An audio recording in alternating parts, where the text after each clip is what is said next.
Hey everyone, welcome back to another episode of Point and Click Puzzle Games with myself, Angela McCall, whereby we are on episode 3 of our Tic Tac Toe app build game tutorial series. And in today's video, we're going to now start looking at creating display objects. So we left with tutorial 2 with our noughts and our crosses characters existing, and that we'd set up our scene play gameplay 1 scene Lua file correctly and everything was working and things were starting to load into memory. But now we really need to get sort of some content on the display. So we are going to put a background image on the app, and we are also going to start building out our little 9-box grid in today's video, and all of that is going to be using a technical coding skill called functions, which we're going to obviously be looking at in more detail as well. So if you haven't been on this channel before, please bear in mind that this channel, do subscribe. This channel is designed for teenagers upwards and adults who have never coded before, and so I try to use metaphors and examples that explain stuff that's going on in the memory of the app that you physically can't see, but it exists, in order to get you some sort of concepts as to what is happening. So hopefully that works, and if you can, please subscribe, stay notified, and put your comments below.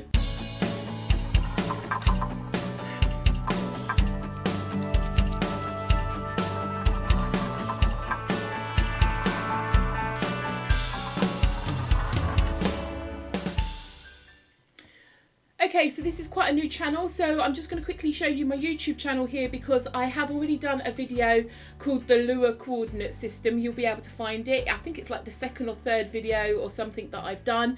So a lot of what we're going to cover today will be using information that I've taught in this particular video, so I do suggest that you go and watch it. Okay, so we are on the Corona Labs website. Now, if you haven't watched any of my other tutorials, please bear in mind that Corona Labs has now renamed itself to Solar 2D once they went to an open source code environment. So a lot of their process is still migrating over on the naming convention. So if you do see something different to Corona Labs, that could possibly be why. So we are going to look at the API reference, and we're going to go to display, because today we are going to create a object. We are going to create a rectangle so that we can start building up our grid, and we're also going to use an image rectangle. Where are we gone? There we go, new image rectangle for putting our background image on the display. So let's start with this particular function of the display library at the moment. So this particular tool here will allow us to put a new image rectangle on the display. Okay, we've got the syntax on how that actually is built up showing here, with what's optional and what's required as a parameter that we have to pass to this in the creation process.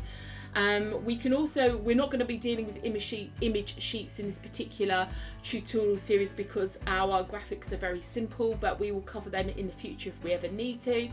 And down here we've got some examples. So essentially we create a variable, we use this function to create a new image rectangle, we tell it the image name and its width and its height, we tell it to locate itself in the center of the screen on the x-axis and the y-axis, and we can also turn it invisible, and so it exists but we can't see it, and that's how you remove it from the device memory. So we're going to basically be using these codes today. Alright, so let's quickly minimize that and then dive on over to our app. So this is where we left our game in the end of the last video. We'd create these two X and 0, the noughts and crosses as it were, and we'd been using this GP1 game file. Now the first thing I'm going to do just for the moment is I'm actually going to use that is visible or invisible command, is visible equals false. So it's just either is visible or it's not, and I'm going to do that just so that we can remove the clutter, so we can keep our work but we can just remove those things from the screen for the moment while we're working. There we go, so they have disappeared, so we can just turn them on at any time that we want. So what we're going to do now is we're going to come up to the top of our composer scene template, because our background needs to exist no matter where we are in the gameplay load. So over here in the composer we can see that the file was started, or it was accessed, then we've created objects, and then we will show them on screen, and we have shown them on screen. Well, the background is always going to be needs to be there all the time. So I'm going to actually just come up here and create a local variable called background image. Okay, and so it doesn't mean, it basically means that wherever we want to use it, it will exist throughout the game. And then what we're going to do is, I'm just going to, because we need the background really before we need the characters, is I'm going to call this background image. There we go, it's populating it, equals, and then we're going to put the display dot new image rectangle, and we're going to create basically an object now, but we still need to give it some of those parameters. So let me just bring that back up on screen. The parameters that we need to give it, where's the syntax, is so we can give it the group that it lives in, which we're going to cover in another tutorial, probably in the next 1 or 2 tutorials following this one today. So we're going to leave that out for the moment, but we do need to know the file name, which means the image itself has to exist, and we're going to give it its width and its height. So if you recall, when we were creating this game, we had to tweak the config file. Let me just open that up and show you the config. Okay, we made the screen settings 1024 by 768, and we've already told the game to display in a portrait environment, so if you kind of think of it as being twisted 90 degrees. Okay, so we know that we need an image now that's got to be 1024 by 768, and that kind of helps us cover this app in all different shapes and sizes. So obviously at the moment this is an iPhone X simulator, but what we could do is view this as, say for example, a Kindle. All right, and obviously this is going to all reload, but now you can see the shape and size has changed, which means we always have to design backgrounds that pretty much, I'd say 50% of the image probably isn't going to even be seen, but we have to make the image go far bigger than the display, so that no matter which way the display is sized or what device we're using, there's no black boxes showing that are nasty. So I'm just going to quickly bring it up here because I'm going to cheat a little bit, because obviously this is an app that I've already built, so I've already got my image file, but you can use something like Canva or Pixlr. There's loads of online freeline tools. Again, I will put some links in the description below that you can go and create these images online. I'm just going to go to my live build because I've got an images folder here already. And this is the background PNG file that we're going to create. So I'm just going to copy that for the moment so that I can copy that over into my Tic Tac Toe game. And I am actually going to just create a folder in here. Where we go, new folder called images. And I am literally going to go into that folder and paste my background image. And there you can see it. Okay, so there's my image. Okay, so you can see it's quite large. It's actually, I think, squared, which means it's actually, let me just click on it and see the details of the image. It's 3,600 pixels in width and height, but we are only going to be showing the 1024 by 768, which means the app actually chops this down into size for us, which is quite handy. Okay, so I'm going to cancel that for the moment, and let's just minimize this back down. So there's our Tic Tac Toe, and now we've got this images folder. Okay, so what we need to do here is we need to give it the file name. So obviously we've just put it in a folder, so that's the folder title, images, and then we've got, I think it's just called background PNG if I just remember rightly. Okay, and then I'm going to put a comma because that's what the syntax told us that we needed to do. If you look here, there's a comma after we've put the file name. Okay, and then I'm literally going to say it's 1024 in height, in width by 768. Now I might need to switch those coordinates around because obviously we're going to display this or portrait, so it means everything's twisted a little bit. So because we haven't told this where to display, as in the X and Y coordinates, the image now exists. But you essentially get the image. Now what's happened is it's kind of trying to position it. So if you've watched that coordinates tutorial that I've done, objects like this that we've created are always positioned by their most center point. But the display itself always works in the top left corner, which is 0, 0, 0 on the x-axis, 0 on the y.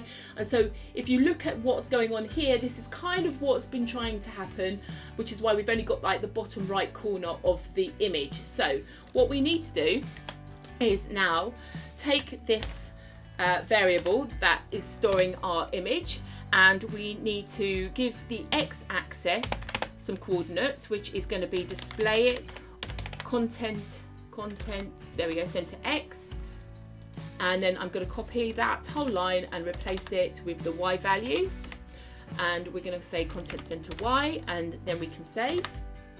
Now we've got the whole thing showing nicely. Now, just to give this a little tweak, let's just see what happens if I change these around, because we've got the app in portrait mode. I just want to see how, right, so basically all I've done is I've told that the width is now 768 because we want it narrower, and that the height is 1024, and it's just allowed us to, it doesn't really show much difference because this is a very sort of bland background. But if that was an image of a person, it might have just twisted them a little bit or distorted them a little bit. So just because we've got the orientation as being portrait, which is tall and skinny, I just wanted to make sure that the width and height settings were also reflective of that, which I'm a bit more comfortable about right now. So we're going to save this. That's all just been updated. This is all good. Okay, and that's our background image. So what we need to do now that we've got a background happening, what we need to do now is start building our little squares. Now, there are two ways that you could probably approach this. There might be even other ways. And just because I'm teaching a particular method, it doesn't mean to say that this is the right way or the wrong way. This is just my way, okay? And that's one of the things that you need to bear in mind when you are coding things. There will always be people that say, oh, you need to do it this way, or you need to do it that way. And there is it's a horrid saying actually, but there's more, you know, there's lots of ways to skin a cat, which is just a terrible saying. But the ethos here is that we could have lots of ways to tackle some of the problems that we and challenges that we get in this app build process. And there's no particular right or wrong way, but what will happen is whatever path you choose, it may make you have different decisions and things that you have to do at a later stage. And some of that literally just comes through trial and error and knowledge and experience of what you've done in the past. So what I'm going to do is, instead of creating one big square that goes in the center of the app, I'm actually going to create, she says, holding up her fingers, 9 small squares, and we're going to position them. And the reason I've chosen this approach is because each little square will have its own coordinates in the Lua programming environment and the coordinate system, which means that when I say box 1, 2 or 3 or 4, 5, 6, 7, 8, 9, I can then place my X or my naught for my player's characters centered on that particular box, and a lot of the effort of calculating where the X and Y, the X and 0 should go for the noughts and crosses characters will be done for me purely because of the little boxes that exist. So we're going to create 9 boxes. We're going to have 3 rows, I was going to say rows, and 3 columns, and we are going to position them on the screen now using a function, because one of the key things that we need to do and understand is when we are coding something, we don't want to code or write the same lines of code repetitively over and over and over. It's a lot of time and effort, and it's unnecessary noise that the app has to wade through to read all of that code. So we're going to have 9 identical little boxes, which means I should write the code once and repeat that code, so call that code, I should say, 9 times to create those 9 little boxes and position them, which is the idea behind a function. Because think of a function as a series of commands that you want to automate. So think of a sergeant major in the morning telling everybody to do their drills out on the I don't know, playground or wherever it is that these guys do, and he's going to bark those same commands every single morning, and he could think to himself, oh, it'd be really easy or nice if I could just record myself saying this and I could just hit play.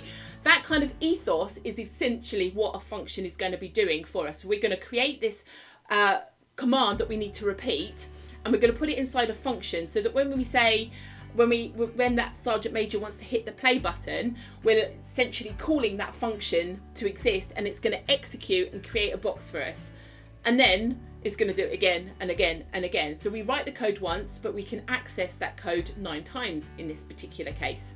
If we was designing a board game for like a game of chess, then obviously we're going to have to have created not hundreds, I think it's 8 by 8 if I remember rightly, but we would have that sort of 64 grid boxes, and then we want to alternate the colors of them and all sorts. So there's lots of repetitive code that can exist, and this function will be a way of learning to do that once and using it 9 times. So let's go back to our screen. I'm just going to move this and close this for the moment, just so that we've got a little bit more screen play so you can see what's going on. Now, if you look up here at the moment, we're designing everything inside the create area of our scene. So basically our scene file has loaded.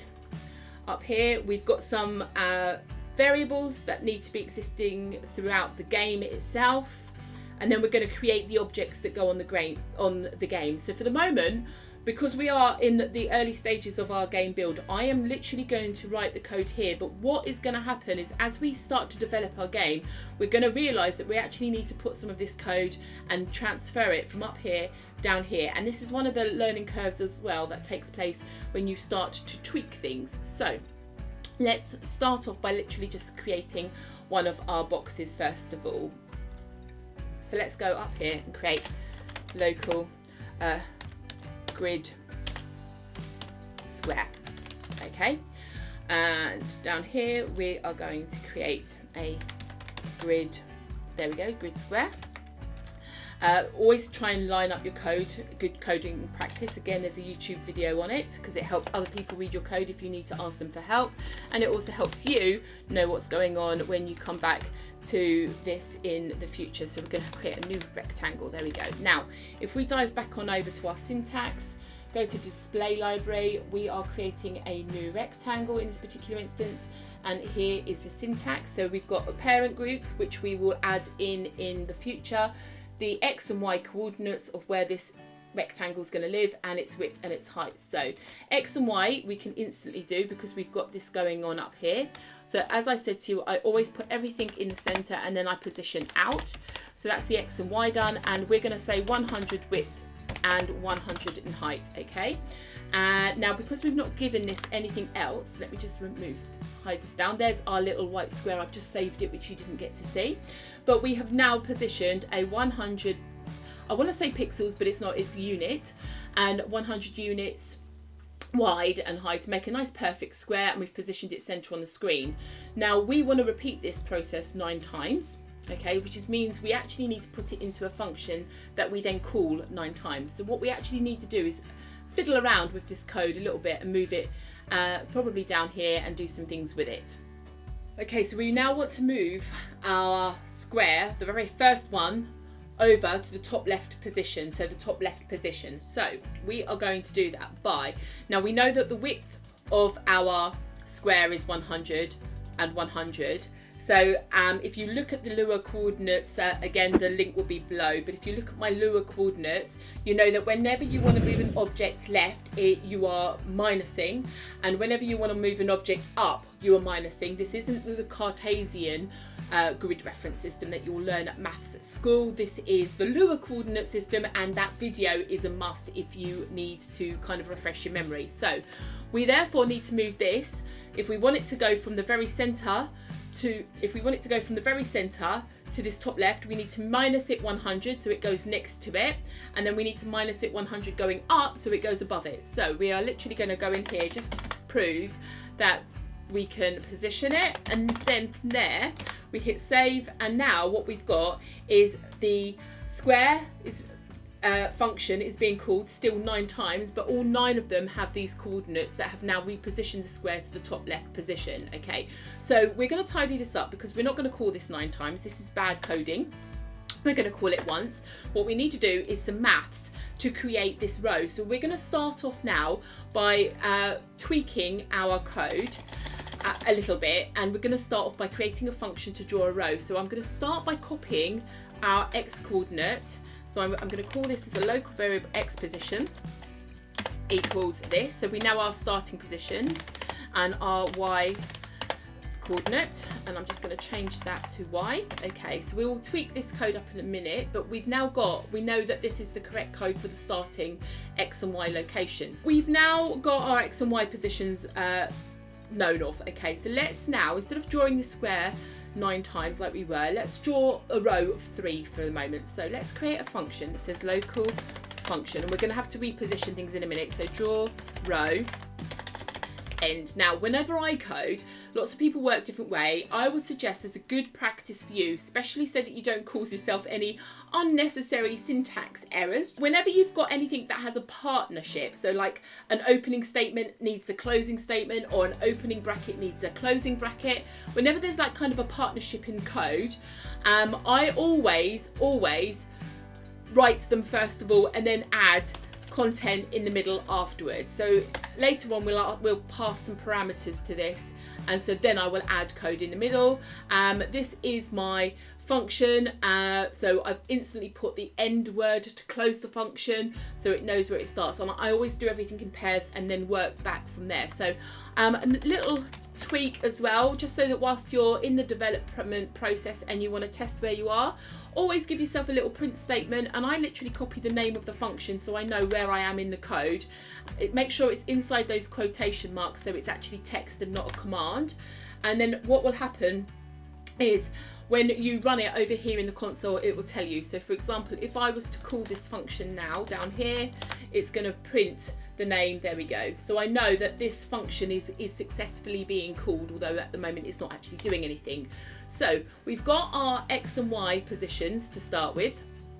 Okay, so they've been set before we call this function, and we know that this up here is how we create our code. So let's now come into this, and we can take that command, and what we're going to do is we're doing like a chain of functions. If you look now, so this is now going to create our row, and our row is going to tell it to draw a square. Okay, so that means what we need to do now is pass the X and Y coordinates that we've just created to our square, and this is going to read this information in, so we need to actually put this as data coming in. And if you've noticed, I've just tweaked the name of the variable slightly by adding the word in at the end. Again, this is a coding good practice. Not a lot of people, well, some people do and some people don't. There's like get and set. When you're trying to retrieve information from memory, you get it and you set it.